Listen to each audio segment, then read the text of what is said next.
자리에서 일어나서 하나님 말씀 듣겠습니다. 오늘 본문 신명기 20장 19절에서 20절 말씀 우리 함께 한 목소리로 하나님 말씀 읽습니다. 너희가 어떤 성읍을 오랫동안 애워싸고 그 성읍을 쳐서 점령하려 할 때에도 도끼를 둘러 그곳에 나무를 찍어내지 말라. 이는 너희가 먹을 것이 될 것임이니 찍지 말라. 들의 수목이 사람이냐? 너희가 어찌 그것을 애워싸겠느냐? 다만 과목이 아닌 수목은 찍어내어 너희와 싸우는 그 성읍을 치는 기구를 만들어 그 성읍을 함락시킬 때까지 쓸지니라. 아멘. 네, 자리에 앉아주십시오. 오늘 마치고 배송은 하나님의 은혜로 하면 좋을 것 같습니다. 앞서 언약의 확인 하고 기도할 때 오르간 반주가 나오는데 참 이게 기도하면서도 너무 좋았는데요. 늘 돌보아 주실 것을 나는 확실히 아네. 우리 같이 찬양하면서 마치면 좋을 것 같습니다. 여러분, 혹시 여러분은 성경 읽으면서 오늘 본문에 관해 관심을 가져보신 적이 있습니까? 저는 성경을 사랑합니다. 성경을 읽고 또 연구하는 것을 좋아합니다. 아마도 이 일에 여러분보다는 더 많은 시간을 사용하고 있을 겁니다. 하지만 그렇다고 해서 성경을 읽을 때마다 모든 구절이 눈길이 가고 또 관심이 생기는 것은 아니겠죠. 어떤 날은 이 구절이 눈에 들어옵니다. 또 일독을 한 후에 다시 그 본문으로 가면 다른 날은 또 다른 구절들이 눈에 들어옵니다. 올해 성경 읽기를 시작한 후에 신명기를 읽어가는데 이상하게 이 구절이 생전 처음으로 제 눈에 들어왔습니다. 내용은 간단하죠. 약간 헷갈리게 표현되어 있긴 하지만 잘 읽어보면 간단합니다. 이스라엘이 어떤 성읍 하나를 애워싸고 점령하려고 할 때 과일을 맺는, 열매 맺는 나무를 말하죠. 이 나무는 도끼로 찍어내면 안 됩니다. 그 과일을 앞으로 그들이 먹을 것이기 때문이죠. 대신에 수목으로, 20절에 수목으로 번역한 나무, 즉 열매를 맺지 못하는 나무는 찍어서 성읍을 치는 도구로 사용하라는 겁니다. 내용 자체는 어렵지 않습니다. 그런데 왜? 라는 질문을 하게 되면 이런저런 궁금증이 생깁니다. 여러분 한번 상상을 해보시죠. 전쟁입니다. 그것도 성을 공격하는 공성전입니다. 역사 드라마나 영화에서 성을 공격하는 장면들을 보신 적이 있죠. 공성전에 승리하기 위해서는 공격하는 쪽이 수비하는 쪽보다 보통 얼마나 더 병력이 많아야 된다고 합니까? 찾아보니 3배에서 많게는 10배까지 병력이 많아야 된다고 합니다. 그래도 쉽지 않은 것이 바로 공성전입니다. 그런데 여러분, 이런 전쟁통에 성박, 나무를 신경 쓰고 있다니요. 전쟁은 죽음을 염두에 둔 삶의 가장 치열한 현장이지 않습니까? 나무를 신경 쓸 이유가 조금이라도 있을까요? 게다가 여러분, 전쟁에서 패하려고 하는 군대가 어디 있겠습니까? 전쟁은 한번 시작하면 반드시 승리해야 합니다. 그렇다면 그것이 과목이든 수목이든 뭐든 사용해서라도 성을 일단 점령하고 봐야 되지 않겠습니까? 패배는 꼭 죽음이지 않습니까? 이런 전쟁 중에 과목과 수목을 구분하고 그걸 뺄까 말까 이렇게 하고 있을 정신 나간 군대가 어디에 있겠습니까? 이 본문을 읽으면 이런 질문과 생각이 듭니다. 본문 이해를 위해 또 많은 주석들을 제법 살폈습니다. 대체로 자연을 함부로 파괴해서는 안 된다는 관점으로 해설을 달아놓았습니다. 물론 과일나무를 보존하는 것은 인간의 생존을 돕는 일입니다. 파괴하면 손해죠. 또 하나님께서 창조하신 세상을 전쟁 중에라도 함부로 파괴하지 않아야 한다는 점에서는 이해할 수 있는 해설입니다. 하지만 이 해설들은 제 궁금증을 해결하지 못했습니다. 만약 그렇다면 여러분, 수목도 찍어내면 안 되지 않습니까? 열매를 맺지 못한다 하더라도 성읍 주변을 둘러싸고 있는 수목도 자연의 일부잖아요. 성읍의 아름다움과 위용을 돋보이게 하는 그야말로 아름다운 풍경이지 않습니까? 어쩌면 과목보다 수목이 더 많을 것인데 이 수목들을 찍어 성을 치는 기구를 만든다면 그것만으로 이미 황폐하고 황량합니다. 주 안에서 사랑하는 여러분, 그렇다면 하나님께서는 왜 이런 전쟁 규례를, 이해할 수 없는 전쟁 규례를 이스라엘 백성에게 주셨을까요? 이 규례가 과연 전쟁에서 중요한 문제이기는 합니까? 이 율법을 통해 이스라엘은 도대체 무엇을 생각해야 했을까요? 그리고 무엇보다 구약 이스라엘에 주신 이 전쟁 규례가 오늘 우리와는 무슨 상관이 있습니까? 오늘 이것을 한번 살펴보려고 합니다. 오늘 설교의 주제는 이겁니다. 여러분 같이 한번 읽겠습니다. 하나님 나라의 전쟁은 구원과 심판, 복과 저주를 사용해야 하는 전쟁입니다. 우리가 하는 전쟁은 세상의 전쟁과 다릅니다. 좋은 것, 무기로 이렇게 하는 게 아니고 복과 저주를 그리고 구원과 심판을 사용하면서 하는 전쟁이라는 겁니다. 특별히 여러분, 우리는 살면서 여러 가지 크고 작은 영적인 전쟁을 경험하는 중입니다. 전쟁은 반드시 승리해야 합니다. 그런데 전쟁은 바른 방법으로 승리해야 한다는 겁니다. 오늘 본문은 우리에게 이걸 보여줍니다. 이 주제를 설교하기 위해 저는 첫 번째, 성읍을 치는 전쟁 19절 상반절, 두 번째 과목의 처리 19절 하반절, 세 번째 수목의 처리 20절, 이 순서로 하나님의 말씀을 전하겠습니다. 오늘은 첫 번째 대지와 두 번째 대지만 설교합니다. 여러분, 오늘 본문은 이렇게 시작하죠. 19절에 너희가 어떤 성읍을 오랫동안 애워싸고 그 성읍을 쳐서 점령하려 할 때에도. 여러분, 이 성읍은 어떤 성읍이고 누가 사는 성읍일까요? 오늘 본문에 있는 신명기 20장은 모세오경 율법 중에서 유일하게 전쟁 규례가 나오는 본문입니다. 특히 10절부터 오늘 본문까지 이어지는 부분은 성읍을 치는 규례가 기록되어 있습니다. 이 성읍을 치는 규례를 통해 하나님께서는 먼저 자신의 사랑과 공의를 그대로 드러내셨습니다. 오늘 본문 앞에 16절부터 18절까지를 보면 앞으로 이스라엘이 들어가서 차지할 가나안 땅에 있는 성읍을 칠 때 그 성읍에 속한 호흡 있는 자는, 그것이 사람이든 가축이든 모두 진멸할 것을 말씀합니다. 16절을 한번 같이 읽어볼까요? 시작. 오직 내 하나님 여호와께서 내게 기업으로 주시는 이 민족들의 성읍에서는 호흡 있는 자를 하나도 살리지 말지니. 가나안 땅을 정복할 때 그 약속의 땅 안에 있는 민족들은 호흡 있는 자를 하나도 남기지 말고 다 진멸하라고 말씀합니다. 이유는 분명하죠. 약속의 땅, 하나님 나라의 모든 가정한 일, 그리고 모든 거짓 신을 섬기는 일들을 몰아내야 하기 때문입니다. 18절을 보십시오. 이는 그들이 그 신들에게 행하는 모든 가정한 일을 너희에게 가르쳐 본받게 하여 너희가 너희의 하나님 여호와께 범죄하게 할까 함이니라. 하나님의 자녀인 이스라엘은 오직 여호와 하나님만을 섬기며 그 하나님께서 말씀하신 거룩한 계명을 성실히 지켜야 합니다. 그런데 다른 신을 섬기며 온갖 나쁜 문화와 풍습을 가진 이들을 진멸하지 않고 함께 살게 되면 죄에 반드시 물들기 때문에 이들을 진멸하라고 하는 것입니다. 특별히 다른 구약 성경을 보면 이 약속의 땅에 살고 있던 가나안 7족속은 오늘 본문 앞에 17절을 보면 6족속만 나오는데요. 이 7족속은 이제 죄가 끝까지 차 있습니다. 창세기 15장 16절, 내 자손은 사대만에 이 땅에 돌아오리니 이는 아모리 족속의 죄악이 7족속 중에 하나입니다. 가나안 땅 전체를 대표하죠. 아직 가득 차지 아니함이니라 하시더니 아브라함에게 왜 너희 자녀들이 사대만에 돌아오느냐, 다른 그들을 향한 섭리도 있지만은 이 가나안 땅의 민족의 죄가 아직 가득 차지 않아서 그렇다. 다시 말해 이스라엘 백성이 돌아와서 가나안 땅을 차지할 때는 이들의 죄가 꽉 찼다는 그런 뜻입니다. 하나님께서는 바로 여호와의 군대인 이스라엘이 이들을 진멸해서 하나님의 공의를 드러내게 하셨고 적과 꿀이 흐르는 약속의 땅이 오직 하나님을 섬기는 신앙으로 가득하게 하셨던 것입니다. 반면에 여러분 10절에서 15절까지를 보면 가나안 땅이 아닌 가나안 땅에 속하지 않은 바깥에 있는 성읍을 치는 규례가 나옵니다. 그런데 이 규례 가운데 공의가 아니라 먼저 하나님의 사랑이 드러납니다. 20장 15절을 한번 보십시오. 같이 읽습니다. 내가 내게서 멀리 떠난 성읍들 곧 이 민족들에게 속하지 아니한 성읍들에게는 이같이 행하려니와. 즉 약속의 땅을 넘어 다른 지역의 성읍들을 치는 경우를 말씀합니다. 여러분, 약속의 땅을 넘어서 다른 지역의 성읍들을 친다는 것이 무슨 의미겠습니까? 하나님께서 주신 약속의 땅을 다 차지했다는 뜻이죠. 그리고 하나님의 은혜와 복을 이 땅에서 누리는 가운데 이스라엘이 점점 강성해져서 주변의 성읍들을 하나님 나라로 편입해 가는 데까지 나아간다는 것입니다. 바로 그때 이 성읍들을 어떻게 점령하느냐를 규정하는 율법입니다.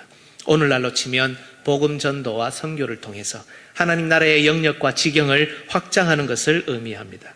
이때 이스라엘은 먼저 그 성읍에 화평을 선언합니다. 화평을 제안하는 것이죠.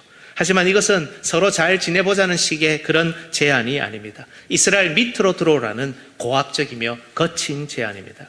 그러나 만약 그 성읍이 제안을 받아들이면 이스라엘은 그 성읍으로부터 조공을 받고 이스라엘을 섬기게 하며, 만약 그렇지 않다면 그때는 이 성읍을 에워싸 점령하여 그 안에 남자들을 진멸합니다. 그리고 여자, 유아, 가축들, 성읍의 모든 것들을 전리품으로 삼습니다.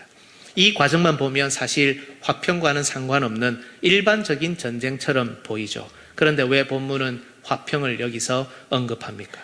앞서 이 전쟁, 가나안 땅 바깥에 있는 성읍을 점령하는 것은 오늘날로 치면 복음 전도와 선교라고 말씀드렸습니다. 약속의 땅 안에, 교회 안에, 하나님 나라 안에 거짓과 죄악, 그리고 잘못된 모든 것은 이유를 묻지 말고 몰아내야 합니다. 하지만 교회 밖 세상은 우리가 먼저 미워할 대상이 아니라 사랑으로 화평의 복음을 그들에게 먼저 전해야 할 선교의 대상이라는 겁니다. 여러분, 교회는 세상을 미워하지 않습니다. 세상이 아무리 타락해도 세상을 미워하지 않습니다. 그것은 기독교의 방법이 아닙니다. 그죠? 그래서 이스라엘은 이 가나안 밖 성읍에 복음을 들을 기회를 줍니다. 그것이 화평하자는 선언입니다. 잘 지내자는 화평이 아니라 하나님과 화평을 맺고 하나님 나라의 법도와 율례와 화평을 맺으라는 공격적인 침투입니다. 그들이 만약 이 화평을 받아들이면 하나님 나라인 이스라엘의 지도를 받으며 모든 잘못된 종교와 문화를 버리고 점점 하나님의 백성으로 거듭나는 과정 안으로 들어가는 겁니다. 따라서 이들이 바치는 조공, 이들이 이스라엘을 섬긴다는 것은 전쟁에서 패배했다는 이유로 그들을 억압하는 수단이 아니라 구약 시대에만 허락된 그 나라와 성읍이 하나님 나라의 율법과 법도를 배우는 수단이었던 것입니다. 하나님 나라 밖에 있던 자들에게 먼저 사랑을 베푸시는 그것이 화평의 선언이었습니다. 하지만 이 성읍이 화평의 복음을 받아들이지 않을 때, 즉 하나님의 구원과 심판을 무시한 채 가나안 7 족속과 다를 것 없는 모습으로 여호와의 군대를 대적할 때는 반드시 심판하여 남자들을 진멸하고 하나님 나라에 편입하라는 그런 규례입니다. 이런 문맥 가운데 오늘 본문이 있습니다. 오늘 본문은 여호와의 군대인 이스라엘이 어떤 성읍을 치는 것을, 에워싸고 치는 것을 보여줍니다. 이 성읍은 어떤 성읍일까요? 가깝게는 약속의 땅인 가나안 땅의 성읍일 겁니다. 공교롭게도 제가 방금 말씀드렸던 것처럼 17절은 7 족속이 아니라 6 족속만 언급합니다. 한 족속이 빠져 있습니다. 우리는 자연스럽게 이 여호와의 군대에 저항하는 끝까지 남은 한 족속을 떠올릴 수 있습니다. 반드시 점령하고 진멸하여 영적으로 깨끗하게 청소해야 하는 성읍입니다. 또 멀게는 약속의 땅을 넘어서 언약의 지경이 넓어지고 확대되는 가운데 복음과 하나님 나라의 역사에 저항하는 선교 대상인 성읍일 것입니다. 하나님께서 베푸시는 구원을 거부하며 하나님의 심판에 끝까지 저항하는 스스로 하나님의 위치에 올라있는 성읍일 것입니다. 하지만 어떤 경우라 하더라도 한 가지 사실은 분명합니다. 이 성읍은 하나님을 대적하고 여호와의 군대인 이스라엘을 대적하며 가로막고 있다는 것입니다. 이와 관련해서 제가 19절에서 집중하고 싶은 단어가 있습니다. 여러분, 어떤 단어일까요? 19절을 딱 보시면 눈에 탁 들어오는 단어가 혹시 어떤 것입니까? 이것과 관련해서 오랫동안 보이십니까? 그죠? 이 성읍이 가나안이든 가나안 땅 밖이든 이 성읍은 오랫동안 이스라엘과 하나님을 대적합니다. 이 오랫동안이라는 말은 이 성읍의 능력과 힘도 보여줍니다. 상당한 능력과 힘을 보유했으니 오랫동안 여호와의 군대를 대적하며 저항할 수 있겠죠. 어쩌면 이런 자신의 능력과 힘 때문에 자신을 믿고 서로를 믿으며 여호와의 군대를 대적하고 있을 겁니다. 그래서 상당히 준비도 했을 겁니다. 하나님이 진두지휘하시는 이스라엘 군대의 능력을 보면서 만만치 않다는 것을 느끼며 모든 역량을 모았을 것입니다. 이렇게 이 성읍은 오랫동안 하나님의 통치를 받는 것을 거부하며 대적합니다. 하지만 여러분 기억하십시오. 하나님 나라의 움직임은 아무도 막을 수 없습니다. 하나님의 손에 붙들린 여호와의 군대의 길도 막을 자가 없습니다. 어떤 성읍이든 끝까지 저항하는 성읍은 승리를 쟁취하는 것이 아니라 철저하게 진멸당할 것입니다. 이 시대에 복음이 흘러가는 길도 마찬가지입니다. 이 복음은 먼저 이 자리에 있는 우리에게 화평을 선언합니다. 요한복음 20장 19절, 이날 곧 안식 후 첫날 저녁 때에 제자들이 유대인들을 두려워하여 모인 곳에 문들을 닫았더니 예수께서 오사 가운데 서서 이르시되 너희에게 평강이 있을지어다. 이 복음은 먼저 우리 한 사람 한 사람이 그리고 우리가 함께 세운 저항의 성읍을 뚫습니다. 그것이 우리의 두려움이든 그것이 우리의 교만이든 그것이 우리의 상처와 슬픔 혹은 낙심이든 복음은 우리가 세운 복음의 원리를 가로막는 모든 성읍들을 뚫어버립니다. 혹시 여러분은 하나님 나라에서는 이름도 없을 어떤 성읍을 세워놓고 있지 않습니까? 어떤 성읍을 세워 복음의 길, 하나님 나라의 길을 거부하지 않습니까? 하나님 말씀이 여러분에게 진정한 화평을 외칠 때 혹시 그 화평을 거부하며 자신의 화평을 외치고 있지 않습니까? 오랫동안 저항할 수는 있어도 우리가 세운 화평의 복음에 저항하는 모든 성읍들은 반드시 무너집니다. 하나님께서 그것을 무너뜨리시기 전에 여러분 어서 성문을 열어 매줄 울려 퍼지는 화평의 복음을 기쁨으로 받아들이셔야 합니다. 그리고 이 복음은 우리를 넘어 교회 밖의 성읍들도 뚫어갑니다. 때론 저항과 반대가 심해 복음의 능력이 오히려 약하게 보일 때가 있습니다. 아니 어쩌면 많을 것입니다. 특히 이 시대는 교회가 세상의 손가락질을 받고 있지 않습니까? 세상은 오히려 죄를 억제하기도 하고 긍정적인 방향으로 변화하기도 하며 모두가 공감하는 보편적인 가치를 회복하기도 하는데 교회는 이 일에서도 뒤처져서 손가락질 당하고 있지 않습니까? 하지만 여러분, 복음은 반드시 승리합니다. 하나님 나라는 반드시 확장됩니다. 복음은 우리의 어떤 성읍이라도 무너뜨릴 것입니다. 더 나아가 복음은 화평을 받아들인 우리와 함께 세상의 어떤 성읍들도 무너뜨려 갈 것입니다. 복음이 먼저는 우리의 성문을 뚫어내고 또한 복음이 우리 교회와 함께 세상의 성문을 뚫어내는 날이 오길 예수님의 이름으로 축복합니다. 두 번째, 과목의 처리입니다. 여러분, 두 번째로 우리가 살필 내용은 이렇게 오랫동안 대적하고 저항하는 성읍에 속한 과목을 찍어내지 말라고 하신 이유를 아는 겁니다. 오늘 본문을 이해하기 위해 우리는 먼저 그림을 좀 그려야 합니다. 설교를 준비하면서 고대 근동 이스라엘 지역의 그 성읍과 마을, 들판 이런 관련된 그림을 찾아보았는데 사실 자료를 잘 찾지 못했습니다. 많이 없었습니다. 그래서 우리가 상상력을 좀 발휘할 필요가 있습니다. 여러분, 오늘 본문에 나오는 과목과 수목은 성읍 안에 있는 것일까요? 아니면 성읍 밖에 있는 것일까요? 성읍 밖에 있는 것이죠. 훌륭합니다. 계속해서 훌륭해지고 있습니다. 감사합니다. 정확하게 표현되어 있지 않지만 문맥을 잘 보면 이 들판의 나무들은 분명 성읍 밖에 있습니다. 20절 끝부분을 보십시오. 그 성읍을 치는 기구를 만들어 그 성읍을 함락시킬 때까지 쓸지니라. 아직 성을 점령하지 않았다는 것을 알 수 있죠. 즉, 이 들판과 나무들은 모두 성 바깥에 있습니다. 우리나라 고대 역사 드라마나 영화를 보더라도 어떤 성읍이 있으면 여러분 그 안에 백성들이 모이기도 하고 또 드나들기도 하지만 대부분 마을은 성 밖에 있죠. 백성들 노동의 터전인 들판도 성 바깥에 있습니다. 이런 사실은 구약 성경의 다른 본문에서도 확인할 수 있습니다. 여호수아 13장 28절 우리 같이 한번 읽어보겠습니다. 시작. 이는 각 자손의 기업으로 그들의 가족대로 받은 성읍들과 주변 마을들이니라. 네, 성읍과 마을들이 구분되어 있죠. 레위기 25장 33절 34절 만일 레위 사람이 무르지 아니하면 그의 소유 성읍의 판 가옥은 희년에 돌려보낼지니 이는 레위 사람의 성읍의 가옥은 이스라엘 자손 중에서 받은 그들의 기업이 됨이니라. 이 다음이 중요합니다. 그러나 그들의 성읍 주위에 있는 들판은 그들의 영원한 소유지이니 팔지 못할지니라. 성읍 주변에 들판들이 있고 또 마을들이 구성되어 있다는 것을 알 수 있습니다. 민수기 35장 2절과 3절도 한번 보십시오. 같이 한번 읽어볼까요? 시작. 이스라엘 자손에게 명령하여 그들이 받은 기업에서 레위인에게 거주할 성읍들을 주게 하고 또 너희는 또 그 성읍들을 두르고 있는 초장을 레위인에게 주어서 성읍은 그들의 거처가 되게 하고 초장은 그들의 재산인 가축과 짐승들을 둘 곳이 되게 할 것이라. 네, 성읍들을 두르고 있는 초장이 있죠. 이 본문 밑에 내용들을 보면 동서남북 사방으로 2000규빗, 한 9km 정도 되나요?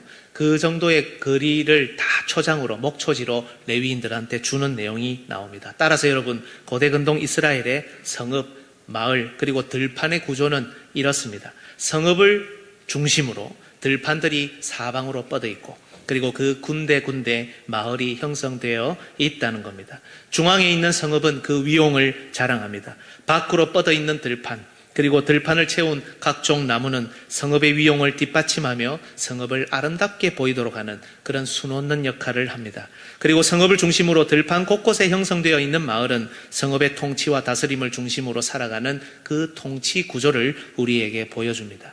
따라서 여러분, 들판에 있는 나무와 채소 그리고 가축과 짐승들이 얼마나 풍성하느냐에 따라 이 성읍의 능력치가 결정됩니다. 그 위용이 결정됩니다. 또한 이 마을들이 얼마나 많이 그리고 번성하게 형성되어 있느냐에 따라서도 성읍의 위용이 결정되겠죠. 성읍의 권세와 힘이 뛰어나서 오랫동안 이 지역을 안정적으로 통치했다면 그 통치와 보호를 받았던 들판과 마을은 점점 더 늘어날 수밖에 없습니다. 그리고 그 가운데 있는 과목, 수목의 풍성함도 생겼을 것입니다.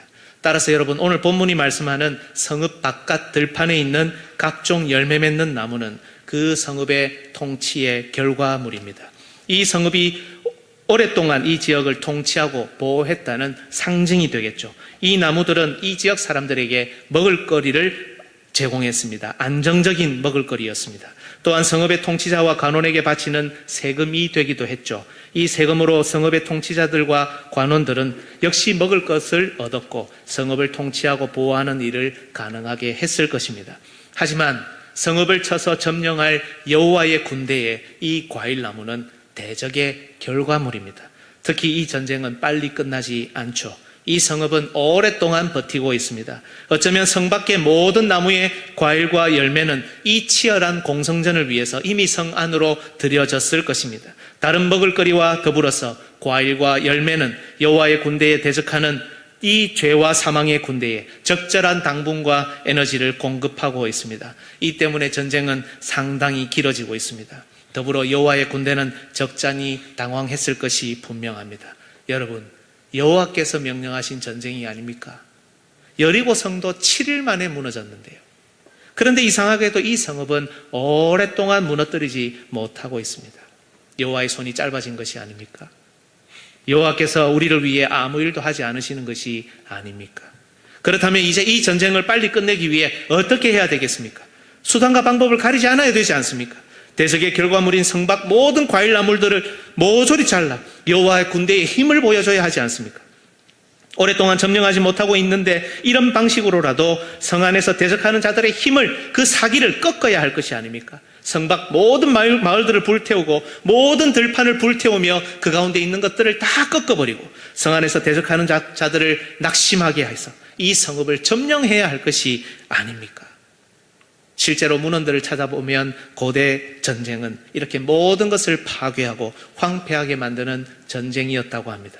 네, 전쟁의 승리만 생각한다면 당연히 이렇게 해야 하겠죠.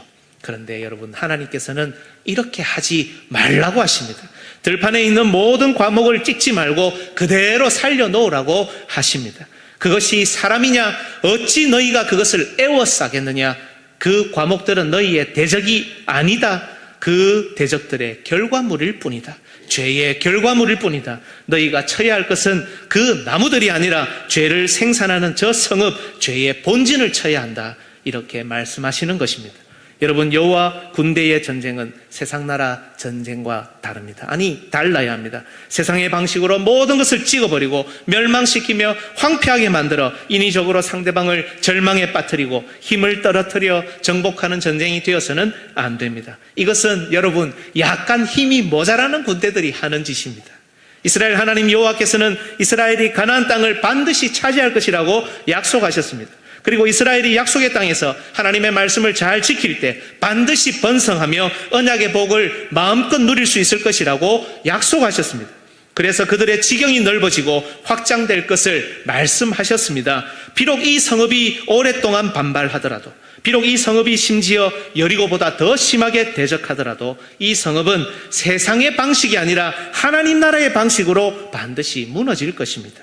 따라서 이 규례는 바로 여호와의 군대인 이스라엘이 하나님의 약속의 말씀을 굳게 믿고 인내하는 가운데 끝까지 이 거룩한 전쟁을 수행할 것을 명령하는 규례입니다.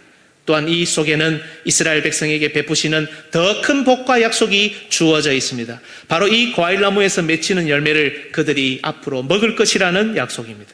그 성읍이나 그 성읍의 대적자들이나 혹은 자연 환경을 염려해서 주신 율법이 아니라 이 거룩한 전쟁을 수행하고 있는 오직 하나님의 자녀들을 위해 주신 규례라는 것입니다. 만약 이 성읍이 약속의 땅 안의 성읍이라면 이 과일은 원래 아버지의 자녀들에게 약속된 언약의 복입니다. 신명기 6장 11절을 우리 같이 한번 읽어보겠습니다. 시작. 내가 채우지 아니한 아름다운 물건이 가득한 집을 얻게 하시며 내가 파지 아니한 우물을 차지하게 하시며 내가 심지 아니한 포도원과 감람나무를 차지하게 하사 내게 배불리 먹게 하실 때에, 그죠? 원래 하나님의 자녀들에게 약속된 언약의 복입니다. 이걸 잘라내지 말라는 겁니다. 그리고 설령 이 성읍이 약속의 땅 바깥의 성읍이라 할지라도 이 과목은 이들에게 주어진 언약의 복입니다. 이 내용은 다음 시간에 좀 더 살피겠습니다. 여러분, 지금 본문의 상황이 어떻습니까? 성읍을 오랫동안 점령하지 못하고 있는 상황입니다. 무너뜨려야 할 문제가 있는데, 고민이 있는데, 교만을, 잘못된 전통을, 잘못된 관습을, 말씀에 위배되는 모든 죄와 그 결과물을 무너뜨려야 하는데 무너뜨리지 못하고 있습니다.